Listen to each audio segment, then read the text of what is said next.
the next time I agreed to do a case with Nick. It was sudden. I was buying coffee before getting started for the day. I had accepted a difficult job that I wasn't entirely certain how to approach. Nick was parked outside the coffee shop, leaning out his car window to wave me down. "Hey, Snickers.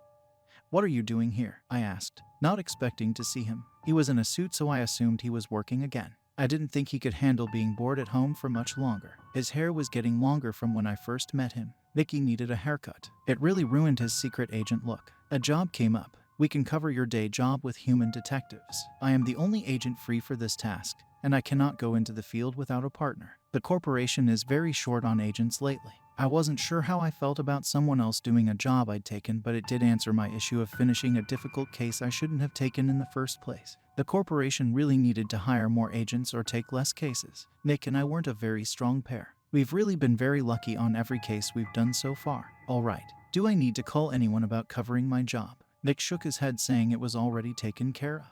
With that settled, all I needed to do was get into the car. Turns out Nick was a very careful driver. As we went towards our mystery location, a car cut us off, nearly causing an accident.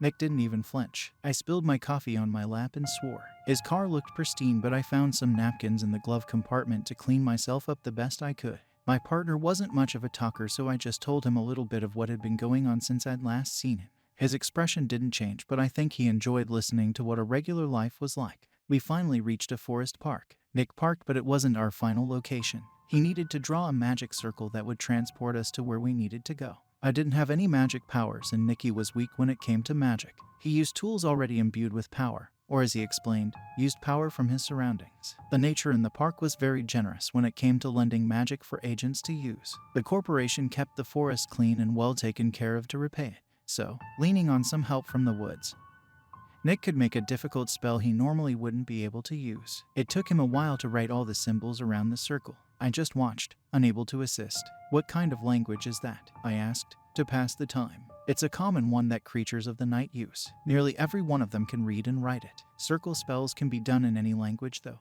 If you had access to a magic marker or other objects with power, even you could make a spell. Although, you must freehand a perfect circle, and most people get stuck on that," he said as he stepped back to evaluate his progress. "So how come you just don't use English? Won't it be easier than this language? This language makes the magic flow better. There is less chance of a blowback if you use it. English should only be used for minor spells, nothing complex such as this. Also, the wording in spells is the most important factor. It is possible to think around the wording of a spell and make it invalid. I wonder what a good example of that would be." Nick paused to think as I stared at the circle surrounding his car. "I never assumed magic would be so complicated. I mean, it's magic, right? It makes impossible things happen without effort." I've known Nick for a while, and yet I was still learning things. I'd even asked Abarash about magic, but she didn't go into details about it. She must not have wanted to waste the time, because I would never be making spells. An example I can think of is an issue with magic tripwires the hunters created. They set them up so if the wire was tripped or snapped, it would go off. But they forgot to include the word cut in the spell. If someone cut the wire, the spell would not activate. Nick got back to work fixing some symbols he was writing in the dirt. I also hadn't heard much about the hunters. They were very similar to the corporation, but they didn't employ supernatural creatures. They would use magic, and that was it. Their goal was to kill every creature out there. Both companies tolerated each other to get cases solved. If a hunter had approached me first, I would have had a completely different outlook on supernatural creatures. "So, that other language, does it word things different?" I asked, and Nick nodded. "There is less room for errors if you use this language for spells. I think this spell is complete. Did you sign all the forms? Even the one that gives your family a lump sum if you die on the job?" Nick said, with his voice was still fairly monotone. "Nicky, why are you asking that?" I said while nervously looking at the spell he just finished. "No reason." I can't believe Nick lied right to my face. I didn't think he could do such a thing. I suddenly didn't trust what he created. But, in the end, I should trust my partner with my life. So, what if Nicky wasn't the best at magic? He wouldn't risk out lives if he wasn't confident on his spell work, right? We both got into the car. The moment the doors closed, our surroundings warped. I felt dizzy and lightheaded. When it was over, we were on the start of a different forest trail. Nick let out a held breath I pretended not to hear, starting the car. We drove down a bumpy road until we reached a fence and a guard station. Nick stopped and waited for a man in a uniform to come out to greet us, rolling down his window. Nick got out his badge ready to talk. That's strange. What is a corporation agent doing out here? And who else is in your car? Doesn't look like an agent to me. The guard commented. I was wearing jeans, a plain shirt and a light jacket. I really didn't look as official as Nick, so I didn't blame the man. A friend, Mickey said. Temporary partner, I corrected. The friend comment appeared to have just slipped out. I think Nicky didn't have that many friends and was just excited to be able to say it. We've come by to check up on the farm. We suspect they've been using automated daily check-ins. They have not responded to our last call. If we do not return through this gate in 24 hours, you must call the direct line asking for backup agents. The guard whistled at Nick's request. He looked beyond the gate and into the sea of trees. It was the most interesting thing he'd ever been asked to do on the job. All right, I got you, but I doubt anything is wrong. I haven't heard or seen anything. I hope this is just a case of neglect and not the alternative, Nick said in a somber voice. I didn't know what was going on, which was pretty normal. Checking my side, I had a terrible realization. I didn't have my gun. Nick picked me up from the coffee shop and I don't carry it on me besides for cases with him. I would bring it up after. I did live through a few cases without it, so hoped it wasn't a big deal.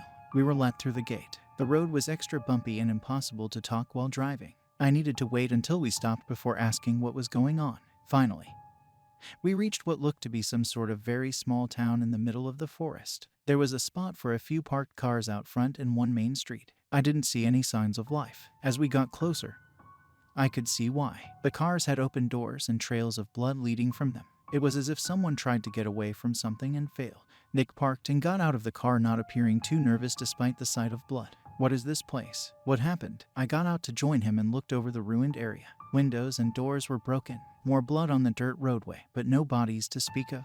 Whoever lived here might already be dead by now, aside from taking care of whatever monster did this.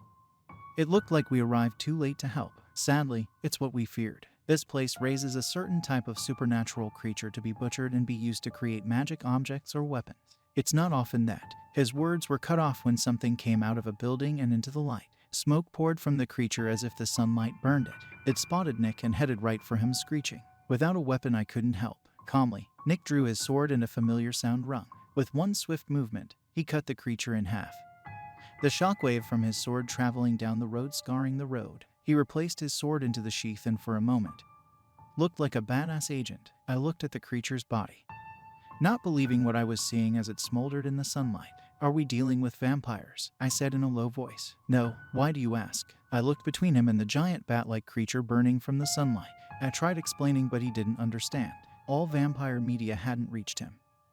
And because there were so few vampires left, he had never faced one. I was positive that bat creature was a bloodsucker from everything I'd seen. But Nick was ready to explain. They're known as velvet bats. Through genetic manipulation, they've become this size. They are simply large bat creatures, but they attack in swarms, so it is easy to become overwhelmed. The corporation and the hunters created farms like this to raise them because they are the creature that gives out the most amount of magic through the harvesting of their body parts, compared to the effort to raise them. I think I've heard at some point supernatural creature body parts are used as magic tools. The magic marker Nick used for his smaller spells may contain blood of some creature as a power source. I looked over at the carnage that had long since occurred and felt sorry for both the humans that lost their lives and the bats raised to be slaughtered for parts. You mentioned at the gate that they were using automated daily check-ins. Is that why no one knew this place was attacked? I asked, trying to understand how this could have been avoided.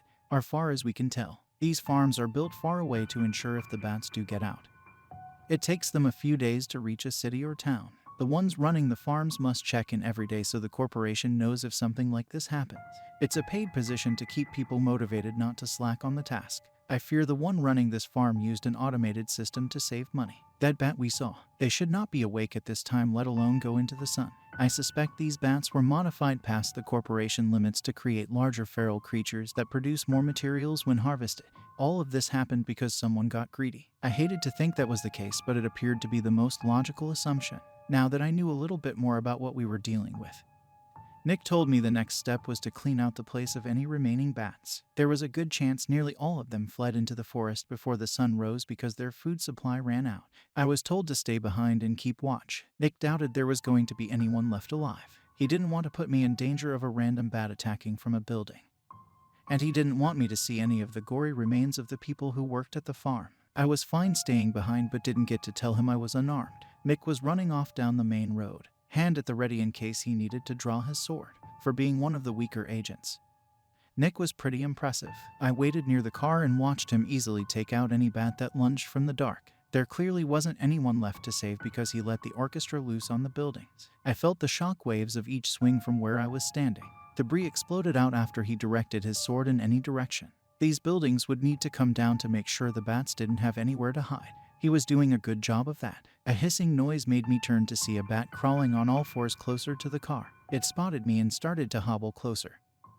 Drool dripping from its large mouth, smoke poured from its body where the sun hit it. But the creature didn't appear to care with food right in front of it. Nick, I called out. Not taking my eyes off the bat, it got closer. Inch by inch, I kept stepping back hoping that it didn't decide to go faster and bite my face off before Nick swooped in for a rescue.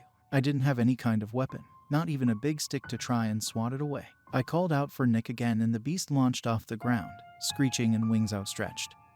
I could only shield my face praying a miracle would happen. At the last second, a razor-thin blade of wind sliced off the bat's head from its body at a speed almost too fast to see. The body kept flying and I stumbled over my own feet. I fell to the ground and the rest of the bat sailed over me to crash a few feet behind.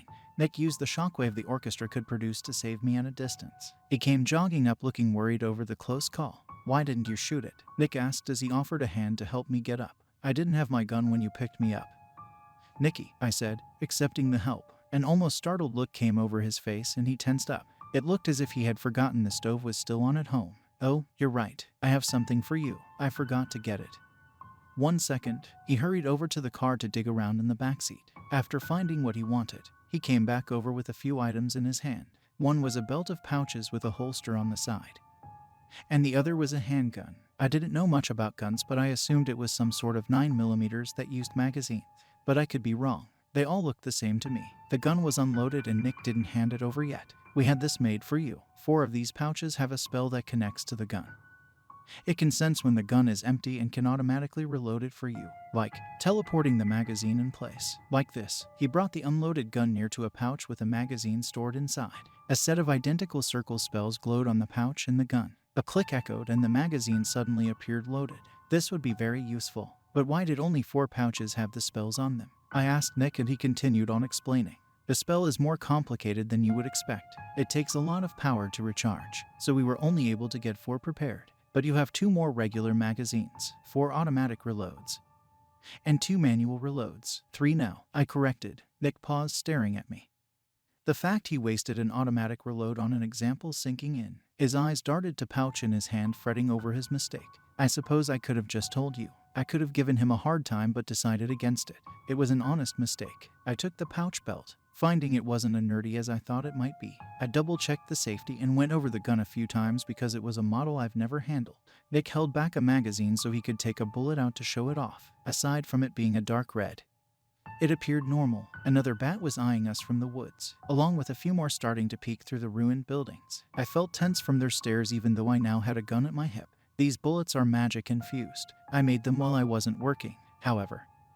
I am not skilled at creating items like this. Some have more power than others. Try shooting these bats as practice. I'll ensure they won't get close. With that encouragement, I pulled the new gun from the holster stitched into the ammo pouch, triple checking to make certain the safety was off. I lined up the shot and fired. The first missed. The next shot hit its mark, but was a weak bullet. The third hit and exploded the bat's head. I jumped and swore at the sight. The other bats scurried back, hiding for the moment. I never expected the bullets to be that strong. Jesus. Nicky, what did you use for these? I asked, still a bit stunned. Some of my blood. That was another unexpected answer. I looked at him, trying to picture my partner sitting at home by himself, bleeding to create a weapon. I did not enjoy that mental image in the slightest. How much did you use? How are you still standing? I mean, there are 6 magazines here. I would have never thought Nick's blood and body parts could be used the same way as the bats. He wasn't human after all. Abarash told me that Nick didn't have that much magic. For him to create so many bullets, he must have gone through a lot of blood. Only a drop. I do not have a strong internal magic source.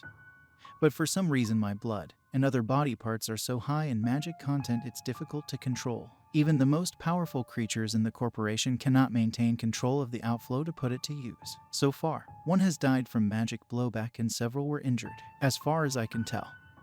I only succeeded making these bullets because I was fusing knowledge of alchemy and magic. Some more bats got confident while Nick spoke. They skittered from the buildings trying to get close. Some were bigger than myself while others looked to be about the same size of a large dog.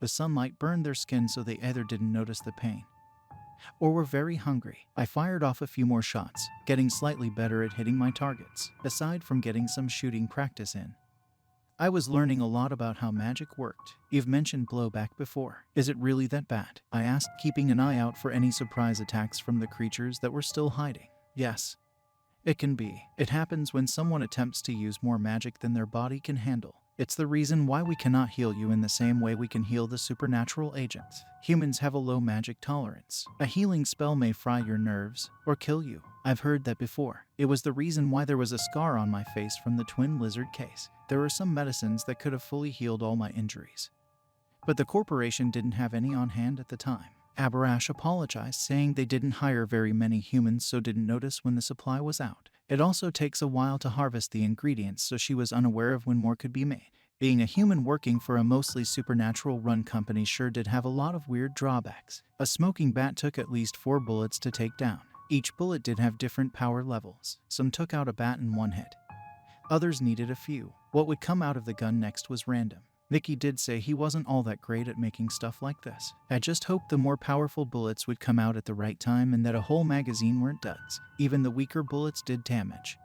But I didn't want to be in a situation where Nick wasn't around and I was facing more than one bat with a weak gun. There really is a big difference in bullet strength. I commented. I'd only killed a few bats, but I had already emptied a magazine. Nick needed to help show me how to manually reload a new one. I did not test them out beforehand, although I'd hoped even the weaker ones would be more powerful than this. I'll be sure to adjust the amount I place in each bullet for the next time.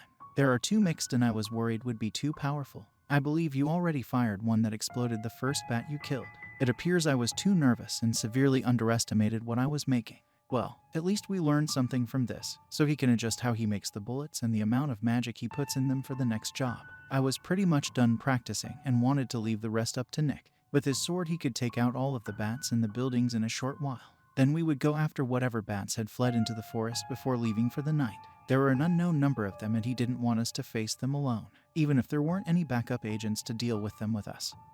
We could not face what could be an army of those creatures at night. Coming back in the morning with backup, or even without it, was the plan. Turns out, that was not in the cards. One of the bullets Nick was worried about was not fired yet. I'd missed the bat closest to me, located in a ruined building, and the bullet hit something else nearly at the end of the dirt road. That may have saved our lives. I couldn't react fast enough.